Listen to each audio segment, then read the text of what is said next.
Hi everyone, it's Meg from the Teacher Studio here to give you a little background on my Thinker Task problem solving project. This is one of my most popular resources.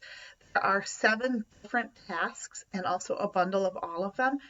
And it's such a complicated task with so many components that I wanted to show you a little bit more about it. So today, that's what I'm going to do. I'm going to first show you the back to school shopping challenge because it's kind of timely, but there are also challenges about planning a feast, a Valentine party, a trip to an amusement park, a sleepover. There's 7 of them. Kids love them because they are meaningful topics to them. So I just want to show you how each of these is set up. I'm going to kind of scroll through.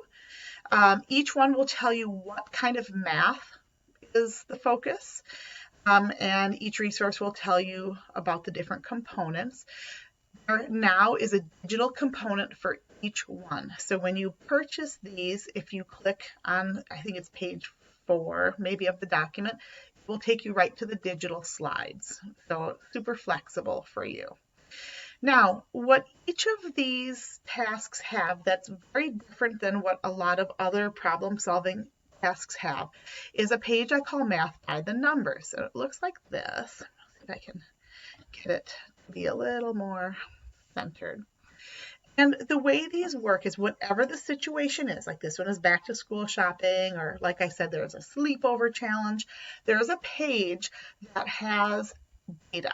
Math numbers. So in this case, there's a table that shows that for the shopping, there's 3 different stores and different items that need to be purchased.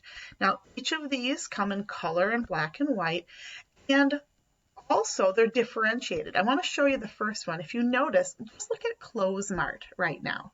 The pants are 18, the shirts are 8, and so on. That's version A. I want to show you the next one. Look at the prices now.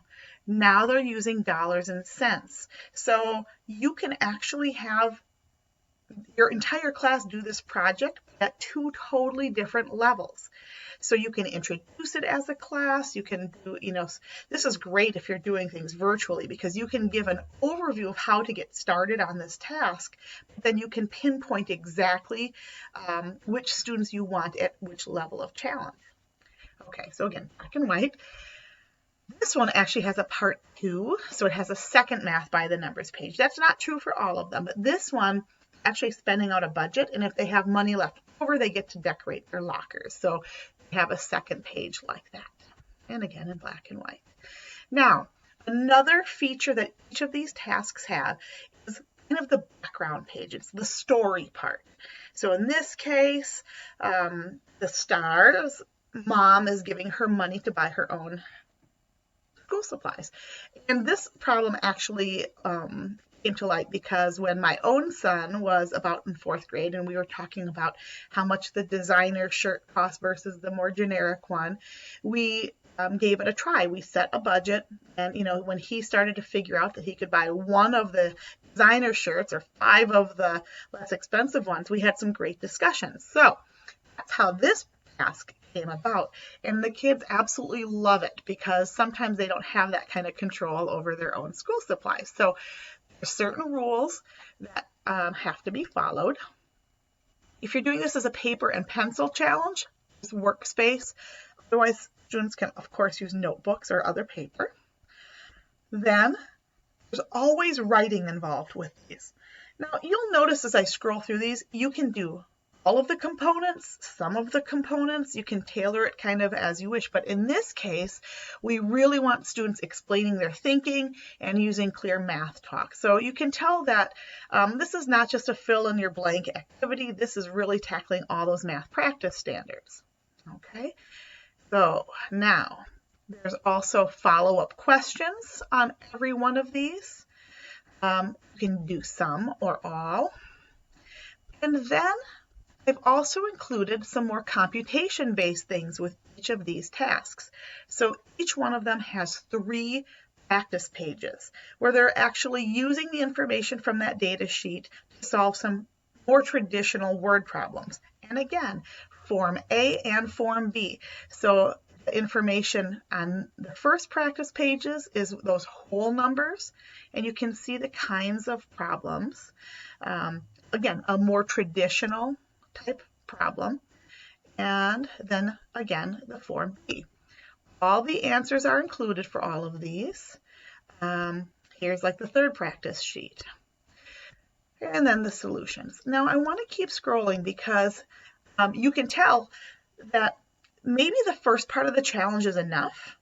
Maybe you don't want to use any of the practice pages. Maybe when students finish part one, you give them the practice pages to work on, which is another way of differentiating. And going to now, what's really great about having the data sheet at the beginning is that now we can get students thinking a little bit more creatively. What kind of math questions can they generate using that first page where the school supplies are actually listed?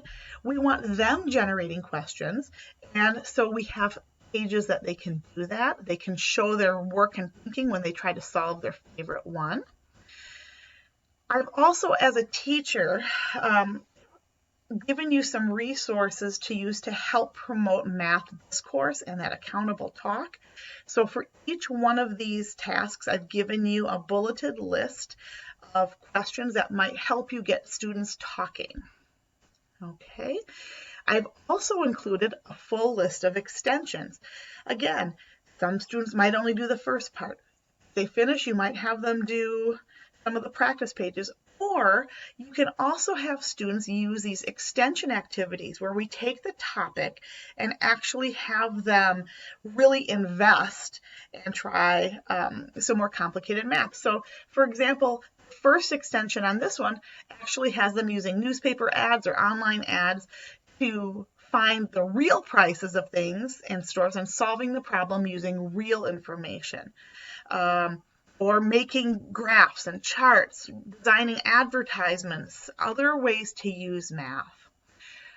So I hope you can see that there are tons of options with these, and the fact that they now are digital means that all of us, no matter if we are in person or in a brick and mortar classroom, have the ability to use these. So I hope that helps you understand a little bit more about what my Thinker Task projects are. Thanks for stopping by.